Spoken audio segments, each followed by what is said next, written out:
Halo guys, korang tengah mencari rumah double story kan? Betul tak? Harga tak sampai RM600,000. Dekat Kota Masai ni kita ada satu projek. Harga rumah bermula RM500 lebih saja. Nak tengok? Mari tengok dengan saya. Jom. Okey, jom. Mari kita tengok dalam rumah. Ini pintu depan. Wah, pintu pun kuat ni. Oh, tahu besar. Besar ni guys. Okey, masuk depan. Ruang di depan. Jom masuk lagi. Dekat depan ni kita ada sliding door. Berapa pintu ni? Berapa daun? 1, 2, 3. 3 daun. Oh, ini ruang tamu. Okey, yang ni bahagian dapur. Tengok besar luas. Okey. Ini ada tandas dekat belakang. Alright. Ini sisi. Dia akan bagi satu sisi dengan paip. Yang ni kalau buat tabletop cantik kan? Baik punya. Jom, kat bawah ni ada satu bilik untuk bawa keluarga atau mak ayah duduk dekat bawah ni kita ada satu bilik. Sini ada tandas sharing dengan dapur.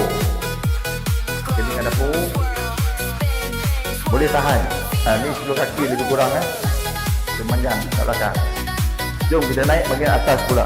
Jom kita naik atas pula. Exercise sikit. Mari. Kat sini kita ada ruang family. Ruang family panjang. Oh, ini. Dekat atas ni boleh buat satu lagi bilik untuk budak-budak. Boleh ni. Buat tangga kat sini ke. Okey, jom kita masuk bilik yang kedua. Ini bilik yang kedua. Right? Dalam bilik ni kita ada tandas sharing.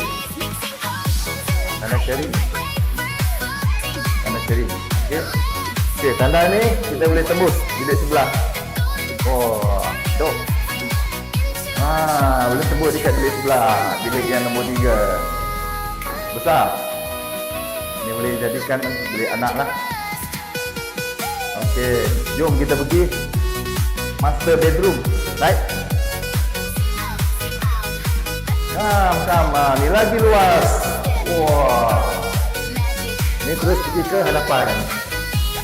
Ini dekat sini ada satu tandas. Tandas pun boleh tahan besar. Ada lampu. Okey. Alright. Okey, kat depan ni kita boleh tengoklah view jiran-jiran. Dengan angin yang kuat. Yang depan tu pembinaan sekarang. So, kalau anda berminat, boleh hubungi saya di nombor di bawah. So, jangan lepaskan peluang ni, dapatkan rumah ni sekarang. Hubungi secepat-cepat. Okey guys, jumpa anda lagi. Okey, bye-bye.